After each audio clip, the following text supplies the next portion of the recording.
What's up, guys? I'm Chris Spags here, back with another Four Corners for today's 9-game MLB main slate, courtesy of Awesemo.com. I hope you all had a great weekend as summer starts to come to a close right now, but it's time to get back on our grind because it's Monday. So right now, help me out and like the video. If you want to win a free month of Awesemo Plus, like the video and comment your double dong pick down below. I'm going to be giving away those memberships from Thursday and Friday a little bit later on. So if you want to join those guys at the pay window, right now, like the video and comment that double dong pick down below. But for now, let's get on to our first corner on the slate, the top pitching, and Trevor Bauer going against San Diego should be the top owned option industry-wide. Bauer gets 3.9 implied runs against him, and he's expected to be the number one owned pitcher on FanDuel with 28% and on Yahoo with 56%, while he'll be number two on DraftKings with 36%. The hot weather and park can offer opportunity for San Diego's power bats with 5 hitters over a 177 WRC plus versus right-hand pitching, but with their 26% K rate, that gives Bauer a good shot at finding outs with his 28% K rate of his own. Bauer is at a power-friendly park and he's given up a pretty high barrel ball rate, so there is some risk here, but I think the spot is good, just maybe not worth the over 50%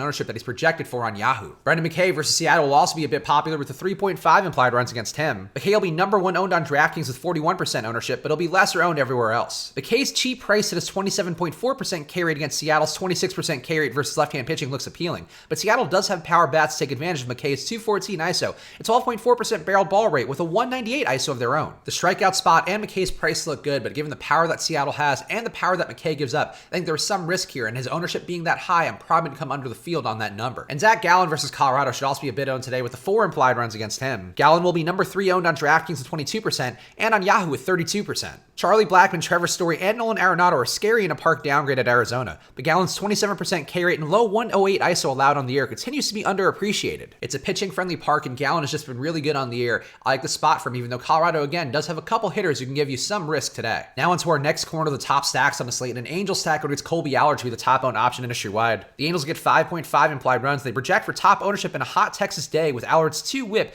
and 16% K rate going back to last season. Mike Trout will be owned more than some of the top pitching industry-wide and looks good, though Allard has been better in a limited 2019 sample size with a 27% K rate and a 1.3 whip allowed. The spot does look really good here in a hot day at Texas, but the Angels currently look overowned. Their chances of being the top stack are currently lower than their ownership projects to be according to our top stacks tool. A Houston stack versus Edwin Jackson also looks good with a nice 6.9 implied run total for them, which is a slate high. Houston projects for number 2 ownership given Jackson's 1.8 whip and 5.8 xFIP on the year with a 14% barrel ball rate. In his last 2 starts, Jackson has allowed just 2 and 1 earned runs, but his renaissance seems unlikely to continue with Houston's 208 ISO and 117 WRC plus versus right-hand pitching. It seems worth noting that Jackson's 2 decent days were recently against Seattle and Kansas City, 2 teams who are not anywhere near as good as Houston. I imagine I'll at least match the field on Houston, and there's one guy I like a lot who I'll talk about in a little bit. And a Minnesota stack versus Ivan Nova should also pick up some ownership today with the 5.7 implied runs for them. Nova's been slightly better than you think with a 1.4 whip and a 4.9 xFIP in 2019, but Minnesota can destroy him with their 226 ISO versus right-hand pitching. Minnesota's left-handed batters could have an advantage given that Nova's got a 210 ISO allowed to that side of the plate compared to a 165 ISO allowed to righties,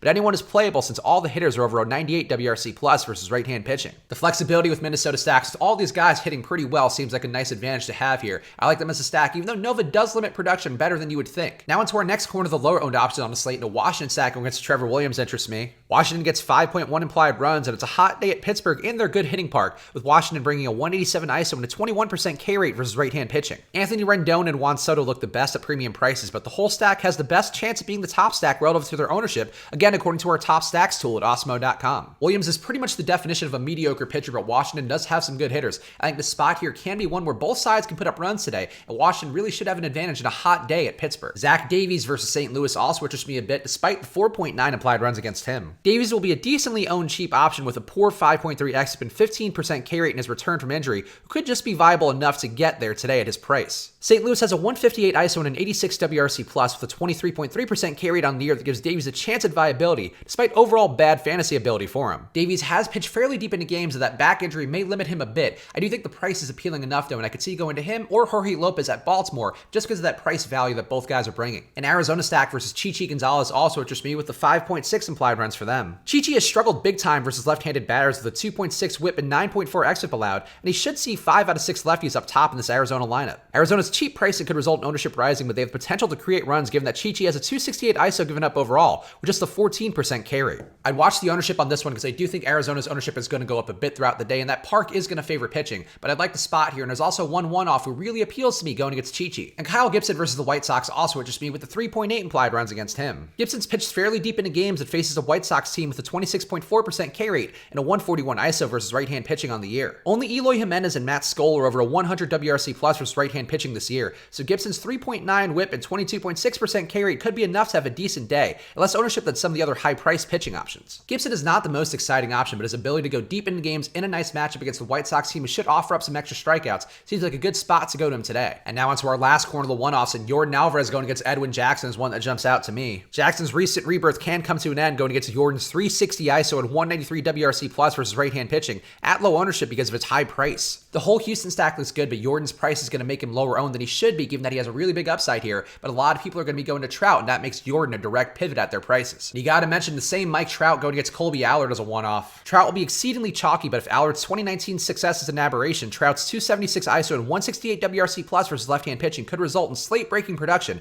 on a hot Texas day. Anytime a position player is going to be owned as highly as Mike Trout, it can make sense to come onto the field given how often those guys fail. But Trout does have slate-breaking upside, so I imagine I'll at least match the field on his ownership. And David Peralta versus Chi-Chi Gonzalez also interests me as a one-off. Peralta is cheap with a 236 ISO and a 137 WRC plus going against Chi-Chi's aforementioned 334 ISO and 9.4 xFIP allowed to left-handed batters. It is a big park upgrade for Chi-Chi as a pitcher, but I think the spot here does look good for Peralta, a guy who's reasonably priced and has enough power to do damage today. So there you have it. Those are my thoughts on today's slate. So right now, please like the video, and if you want to win that free month of Awesemo Plus, like the video and comment your double dong pick down below. I owe you guys the winners from Thursday and Friday of last week, and Thursday it was Joe Morgan, one of our regulars here, who got Freddie Freeman right. So Joe, email me at chris@awesemo.com to collect your free month of Awesemo Plus. And on Friday, it's Thomas Tyner, who was the only guy who got Mike Yastrzemski right. So Thomas, email me at chris@awesemo.com to collect your prize. If you guys want to join Thomas and Joe, two of our regulars here in the comments, all you have to do right now is like this video and comment your double dong pick for a chance to win a free month of Awesemo Plus. But if you don't want to wait for your free month, you can also use this promo code Switch and Hedge for half off your first month of Awesemo Plus.